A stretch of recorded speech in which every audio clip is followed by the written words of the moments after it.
Good afternoon, everybody. My name's Paul Am from Starkey, UK in Manchester, and I'm here today to explain to you a small study that Starkey have done to try and understand the patient's momentary experience. And what we want to talk to you about here is the findings of that study, but perhaps also to discuss further things that we might do with the results.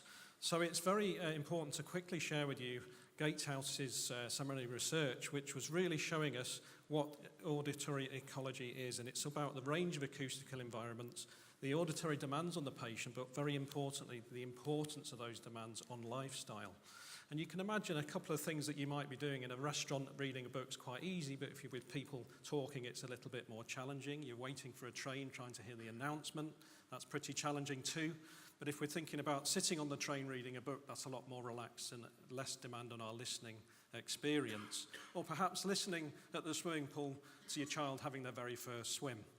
So what we can see here on this slide is two different people with different auditory ecologies. One is very, very busy, as you can see with the spikes. And what we're really interested in seeing is those spikes as what is that information? What are they actually experiencing? And what are the difficulties they may be having?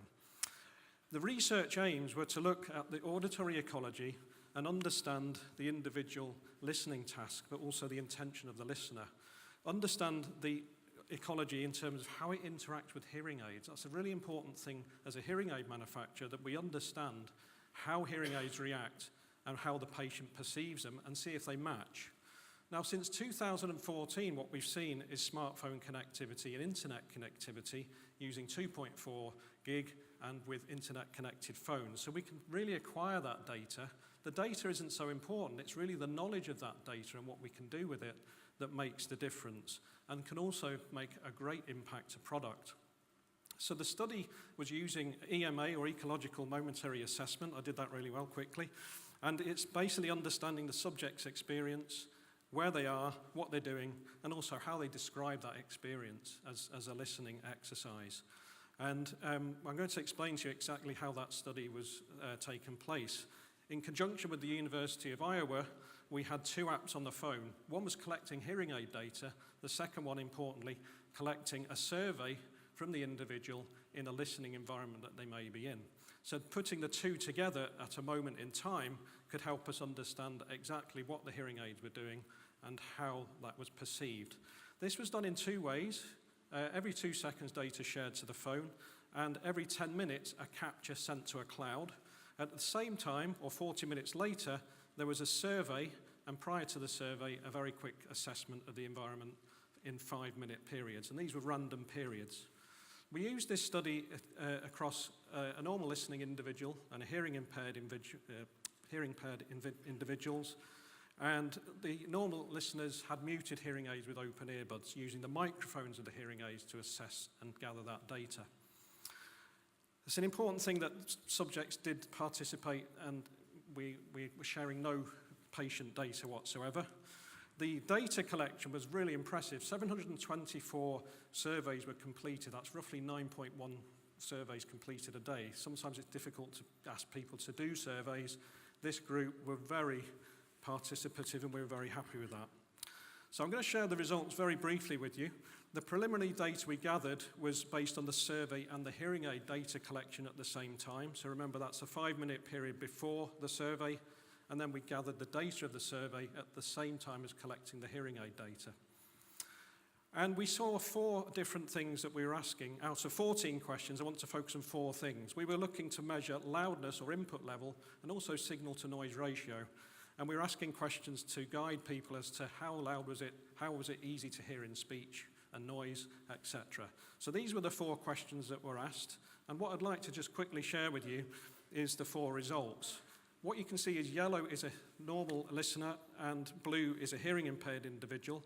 And the lines versus the responses are basically showing us that hearing aid response to the input versus the survey actually showed they were matching loudness in terms of preference level versus hearing aid measurements. Very, very accurate, and compression set very well. The other thing is we looked at the signal to noise ratio in the environment and also the hearing aids estimation. So can noise reduction kick in? Can directional mics kick in correctly?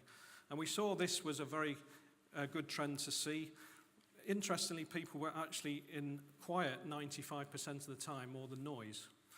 We also had to look at the speech understanding aspect, and the trend really does show us that what we normally talk about is the worse the signal-to-noise ratio becomes, the less speech understanding is easy for that patient to hear. But again, 93% of the time, they were relatively in calm environments.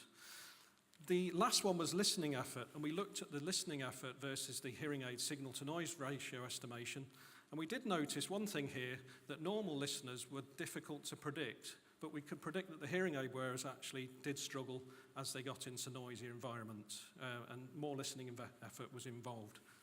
So the kind of summary of the data is that we do need a lot more data. We want to strengthen those numbers to see more, but we do see really good correlations with hearing aids versus the responses that people were showing us in their surveys.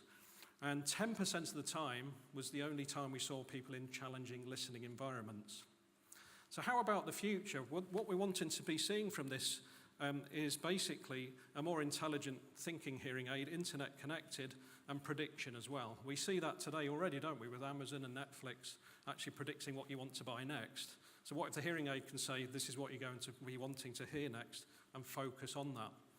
So the idea here would be an app that could actually give us a sample of the environment and ask the patient to rate it and ask them whether they want the hearing aid to be programmed based on that environment or to do it manually, and then to pass that information on by optimizing that rating will give us some really valuable data. So I'd like to thank everybody involved with this study at Starkey and the University of Iowa, and thank you for your time.